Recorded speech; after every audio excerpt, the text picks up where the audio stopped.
everyone looks at you like differently, so sort of the only people that really know you are the other people that have been to it. Half the nights I'd just freeze every night, like wake up, soaking wet.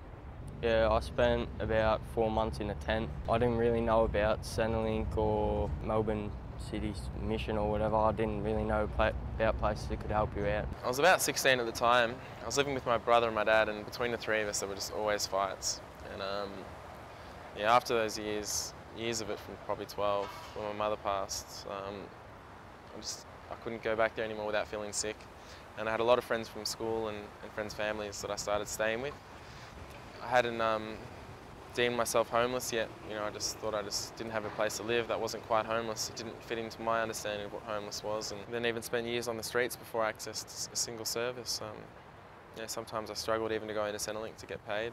I felt so low about myself. Not agreeing with mum and dad over and over and over and over again. Like, no matter how hard I tried, I could never get on with them. And they just kicked us out. It's a cold world we live in. Just got to do whatever you got to do to get by. And just not really worry about, you know, social morals and standards, that kind of thing. I pretty much stole everything I needed. It's not like about want, it's about what you need. I didn't just say, oh, I want a packet of chips, I'll steal that. I was stealing like loaves of bread, hot chickens. I started this window washing and they gave me a $60 fine. So pretty much the next day I went out and washed windows to pay that fine back. They've got a roof over their heads every night. They got a bed to sleep in every night. They got food cooked on the table. They got everything they want. We got our bags on our backs, what we carry everything in. I stole to deliberately get caught so the cops could come to me so I could actually get some help from someone because I didn't know about Centrelink or anything. The homeless person, when they first see the uniform, the first thing they see is every experience they've ever had with a policeman prior. Most of them are alright. Most of them I can look at and explain myself. You know, they'll hear me out. It's just the detectives and that. They like the power. Yeah, they're like egomaniacs or something. They can't help themselves. Like my dad, exactly like my dad. Just power, they just love the power and they just, what's that word, they take advantage of it. I can completely understand how an authority figure who they feel has power over them, why they feel like they need to rebel. I totally agree with that because it's not right. We're all on a level, you know, playing field. We're all the same, and for someone to have power over someone else, it isn't correct. Like I start nice and all, but as soon as they start being rude to me, I'm not going to take it. And I guess as a young person, I've had dealings with police that have made me very untrusting towards both police and the law. I've been selected out of, you know, walking with groups of hundreds off the train stations, and it's just me who's been picked out. And it's been quite consistent. Whenever there are police doing checks for knives, they seem to choose me. It's not fair. I've never committed an assault or carried a weapon. It's quite violating when you're not someone who's doing those things. And you lose your trust for police and the legal system. You know, the next time that happens, the police are the last people I'm going to call. Inherently, we judge people every time we meet them.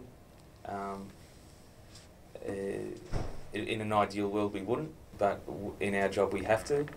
And it's, you know, it is from appearances, and it is from how they speak, and it is from how old they are and what circumstances they're in at that time.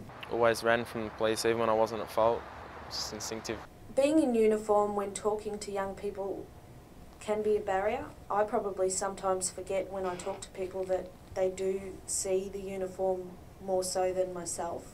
I find when a young person may disrespect me or may become abusive or aggressive towards me, there is a reason behind it, but I must admit that it does get a little bit hurtful. I think if they just understood that homeless people are extra sensitive, regardless of the facade they put on, if they approach them accordingly. We need to assess situations and learn that the way we speak to people will quite often affect the outcome of a situation. Use aggression if you need to, be assertive if you need to, but a lot of the times, that, especially young people, you don't need to be that way. When I'm dealing with young people, I'm just myself. I try and just be me. I speak to them as another person, on the same level. I'm not above them, because I'm in a uniform. I'm at the same level. I'm actually there to help them, and I let them know that they're part of society as well. Well, you don't have as many fears as what other people do, because you've experienced. Oh yeah, absolutely. You've experienced a lot. Yeah, I know I can absolutely look after myself now. I think it's necessary to communicate and let young people know that they are worthy, that they can contribute to society, and that they do make a difference. Sometimes they feel like they're worthless because they haven't got a home or somewhere to live. They don't want to play the game. They feel like they've lost, and the game is to get more material wealth and have more than someone else and be special. But they don't realise in themselves that they're just like everyone else. It's actually made my police work more satisfying as a member of the community, as a policeman. It's more rewarding. Instead of charging people constantly, looking at paperwork and things like that, I'm actually myself, and I speak to these people as a person.